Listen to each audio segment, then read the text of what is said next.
Olá, seja bem-vindo. Fora das redes sociais, como você está? Certamente esse meme já apareceu para quem fica conectado na internet algumas horas por dia.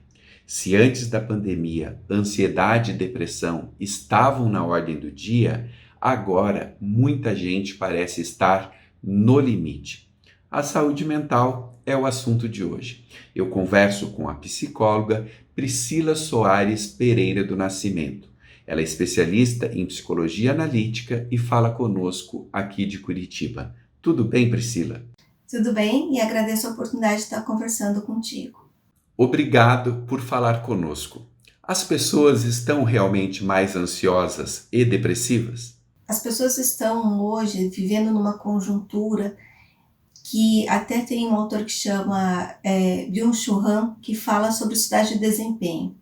Então parece que nada nos basta, né? Então a gente precisa estar desempenhando, estar consumindo, estar sendo cada vez melhor em tudo, e essa expectativa e essa relação desenfreada, né, sobre ser melhor com você e com as pessoas, faz com que isso traga muita ansiedade e muita angústia. Algo que é acrescido, né, disso é a própria conjuntura neoliberal, que vem trazendo aí algumas consequências e adoecimento psíquico em virtude de trazer essa lógica para nossas relações sociais, para nossa relação com nós mesmos.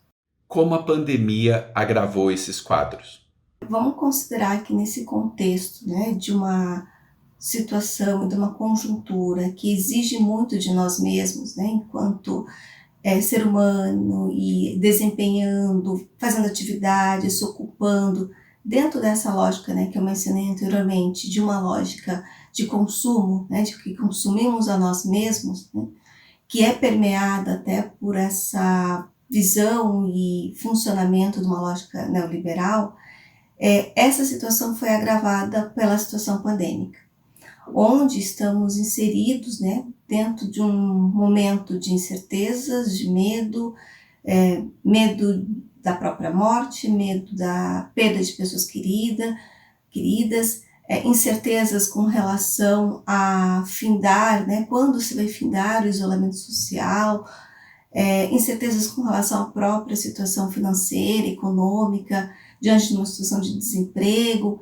Então, isso, de alguma maneira, traz muito mais aspectos de ansiedade, de respostas adequadas, né? Como se tivesse uma resposta mais adequada. E, além disso, até a própria interrupção de projetos profissionais e pessoais, e quando isso poderia ser retomado, né? Então, a angústia da espera de que algo, né, possa ser findado, também traz aí contribuições para estados ansiógenos. Você percebe que existe um esgotamento, uma impaciência com quase tudo assim que nos cerca?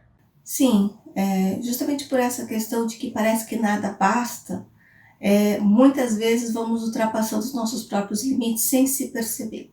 E aí o esgotamento se dá quando já estamos exauridos e já consumidos de nós mesmos. Então, estamos no momento onde a gente consome relações, consome coisas, né, esse consumo de informações, mas também vamos nos consumindo. E isso faz com que a gente se distancie de nós mesmos, vamos nos perdendo, e aí vai faltando, né, energia, onde se dá esse esgotamento, que é apresentado, né, por alguns sinais corporais, físicos, né, emocionais, sobretudo com relação às questões até fisiológicas, né, alterações de sono, de alimentação, perda da libido, alterações de humor. Então isso vai sinaliza aí esse esgotamento.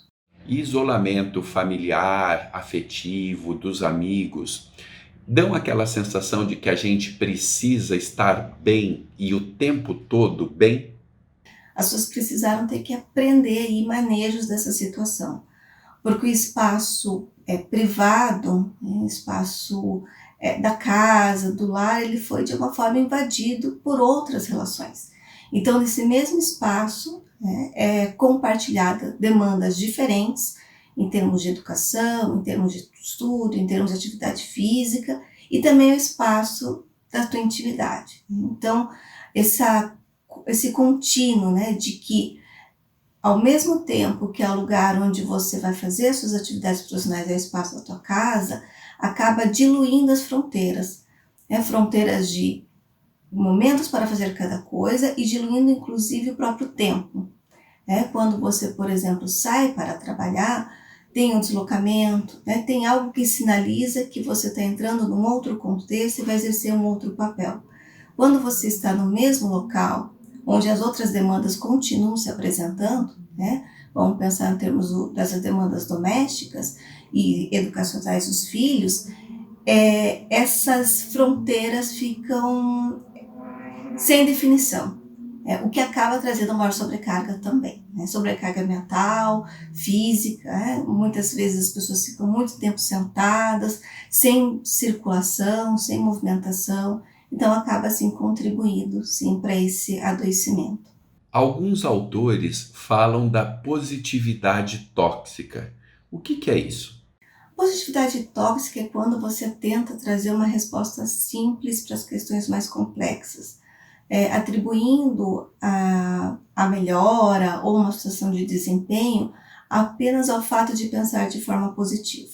Então, pense de forma positiva, tudo vai dar certo, ou até um imperativo para a felicidade, não dando espaço para o sofrimento, para a tristeza, para a dor. Então, quando evitamos esses sentimentos, porque precisa estar sempre bem, também se renuncia à possibilidade de se autoconhecer, de olhar para a própria dor, olhar para aquilo que precisa talvez estar mais atento e poder ressignificar situações mais complexas. Não quer dizer com isso que você não vai ter momentos de que você vai ficar mais entusiasmado, mais positivo, mas a dificuldade, a toxicidade, digamos assim, é quando se não há lugar e espaço para os sentimentos considerados ruins, como se fosse algo a ser eliminado, a ser desconsiderado. Então, o imperativo da felicidade muitas vezes faz com que as pessoas se sintam responsáveis e culpadas por não estarem bem, E como até você disse inicialmente, não tem problema, tudo bem não estar bem, porque é super compreensível nesse momento estarmos mais vulneráveis, mas a questão é como é que a gente olha para isso, Então, dar lugar para a dor é dar lugar para ressignificar as coisas de uma forma mais profunda. A gente precisa aprender a dizer não para si mesmo e também para os outros? Primeiro eu preciso entender assim, o que para mim basta, qual que é o meu limite, o que para mim é importante, porque se isso não está desenhado, não está definido, quem vai dizer é o outro. É o outro mídia social, mídia digital, outro empregador, outra sociedade. Então, eu preciso estar definindo quais são as minhas fronteiras, até onde eu quero ir, até onde eu posso ir. Eu estou sendo impulsionada a fazer algo porque eu quero atender as minhas questões, para aquilo que é importante para mim, ou eu estou apenas sendo regida por essa sociedade do desempenho. Então, colocar esse limite, ele é fundamental, extremamente importante, mas não necessariamente é fácil, Porque, volto a dizer, às vezes as pessoas acabam tendo uma relação de produtividade por receio de perder o emprego. E esse é um fato real, Isso não é algo ilusório. Então, também, às vezes, se colocar os limites, não é reconhecer aonde está a sua dificuldade, onde você pode, talvez, frear, mas também respeitando que tem coisas que talvez sejam maiores, e que acabam te colocando numa situação de sobrecarga, em razão do próprio medo.